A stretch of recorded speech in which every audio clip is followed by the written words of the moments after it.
সবুজ শ্যামলিকায় ঘেরা পরিপাটি এক চরের নাম টুপকার চর। প্রিয় বন্ধুরা, রূপবতী বাংলার সুন্দর এই চরে রয়েছে নানা গল্প। টুপকার চর দুই ভাগে বিভক্ত। নদীর এপারের জীবনের সাথে ওপারের জীবনের কোনো মিল নেই। এপারে স্কুল, মাদ্রাসা, মসজিদ, ওপারে শুধুই হাহাকার। সালামু আলাইকুম আঙ্কেল, আপনার নামটা একটু বলবেন? আমার নাম আল্লাহ লব্দি। আচ্ছা আঙ্কেল, আপনার বয়স কেমন? আমার বয়স 60। 60 বছর। হ্যাঁ। আচ্ছা, আপনাদের নদীর এই পারে কতগুলা পরিবার থাকে? নদীর এইবারে অনেক 200-250 ঘর চাই। আচ্ছা, এই অঞ্চলের মানুষের মূল পেশা কি, আয়ের উৎস কি? কৃষি প্রিয় বন্ধুরা, আসসালামু আলাইকুম। আশা করি সকলে ভালো আছেন। এই মুহূর্তে আমরা আছি জামালপুর জেলার মেলান্দহ উপজেলার 11 নং শ্যামপুর ইউনিয়নের টুপকারচর গ্রামে। রূপবৈচিত্র্যে ভরপুর একটি গ্রাম। এছাড়াও এখানে রয়েছে নানা প্রতিবন্ধকতা। আমাদের আজকের ভিডিওতে টুপকারচর গ্রামের সৌন্দর্য এবং প্রতিবন্ধকতা নিয়ে বিস্তারিত জানতে পারবেন। প্রিয় বন্ধুরা, ভিডিওর শেষ পর্যন্ত আমাদের সাথেই থাকুন। আপনাদের এই চরে কি ধরনের সমস্যার সম্মুখীন হচ্ছেন? বিরোধী বানাইতো সুবিধা হতো, যাতায়াত করা, সংসারের মেলা সমস্যা, আবাদের মাংস সমস্যা। আপনার বাসা কি এই পাশে না ওই পাশে? এই পাশে কি জন্য আসছেন? দুধ কিনেন? প্রতিদিন কত লিটার দুধ কিনেন আপনি? 70-80 ঠিক আছে। মানে কত লিটার কিনেন প্রতিদিন?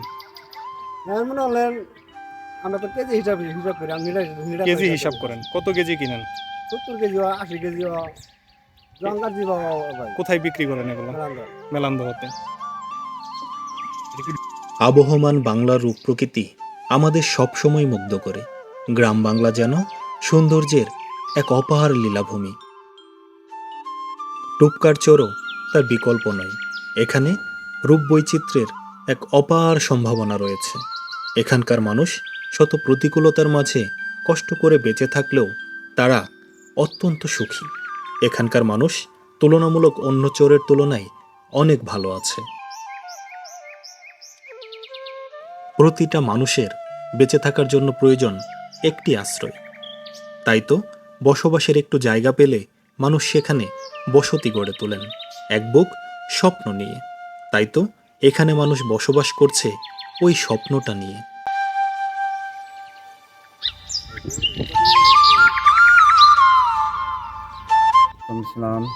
কাকা, এখানে আপনাদের এই চরে আপনারা কেমন আছেন?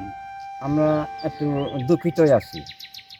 কি কারণ আমাদের এখানে একটা ব্রিজ নাই, আমরা চলাফেরা খুব অসুবিধা হয়। ওপারও ফসল আছে, ও ফসল আনতে পারি না।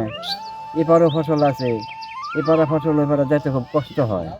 হাটে বাজারে যেতে আমরা খুব অসুবিধা হয়। ধরেন একটা কোরবানির মাঠ গেল, যদি একটা গরু বেচা কিনবার যায়, গরু সাতটায় নিয়ে যাওয়া লাগে, আবার 7 রাত করে আউন লাগে। এরপরে আমরা একটু খুব দুঃখিত আছি। চরের বাড়িঘরগুলো একদম সাদামাটা। খুবই সহজ সরল এই চরের মানুষের জীবনযাপন। মূলত কৃষি এবং গবাদি পশুর উপর এই চরের মানুষ অনেকাংশে নির্ভরশীল।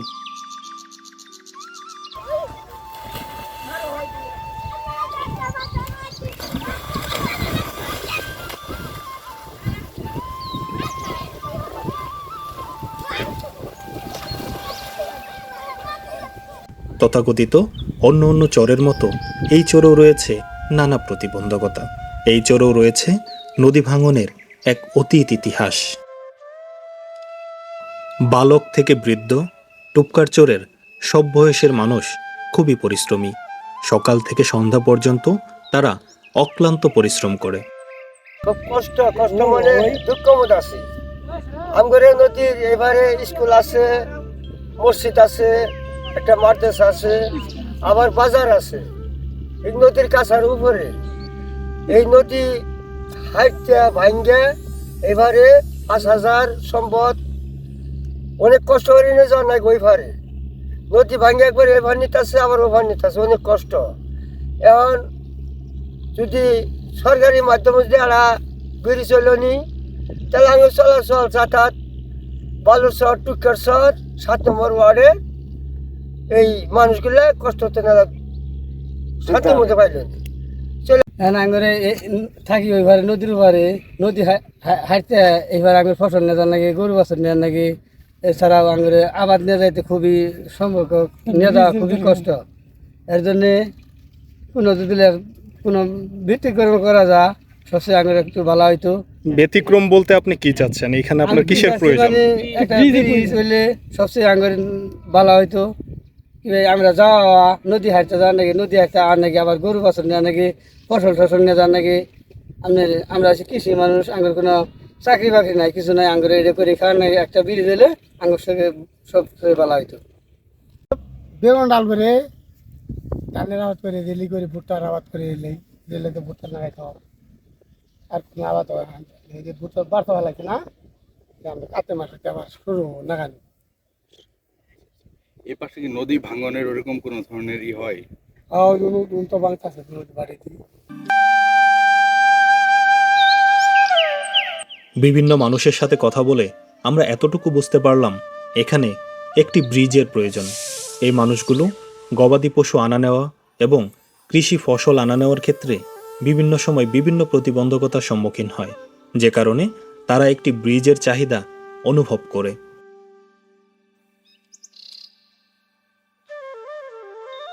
আলোক ভাঙ্গা পড়বো, তাহলে আমরা কই থাকবো? আমার জায়গা আছে। আপনার ঘর কয়বার ভাঙছেন এ পর্যন্ত? আমরা ঘর 2 বার ভাঙ্গা থাকবো। কোথায় ছিল এর আগে আপনার বাসা? চাপতে চাপতে চাপতে চাপতে এখন এই পর্যায়ে আসছি। এবার নদীর উপরে 2-3 বার ভাঙা হয়ে গেছে আমরা ওইটা। এখন যে জায়গাটাতে আছেন এটা কি আপনার নিজের জায়গা? হ্যাঁ, এটা কষ্ট করে এই জমি জায়গা কিনছি। আচ্ছা আচ্ছা। যদি গাঙ্গে নেয় তাও তো আঙ্গ ঠাই নাই, যাও ওই থাকি যায়। কৃষির উপর গড়ে ওঠা এই চর এবং চরের মানুষের জীবন অত্যন্ত সহজ সরল। এই মানুষগুলো অত্যন্ত সাদাসিধেভাবে বসবাস করে আসছে যুগের পর যুগ ধরে। এই মানুষগুলোকে আপনি যত দেখবেন তত মুগ্ধ হবেন। প্রিয় বন্ধুরা, দেখা হবে নতুন কোনো ভিডিওতে, নতুন কোনো গ্রামীণ পরিবেশে। সে পর্যন্ত ভালো থাকবেন। আল্লাহ হাফেজ।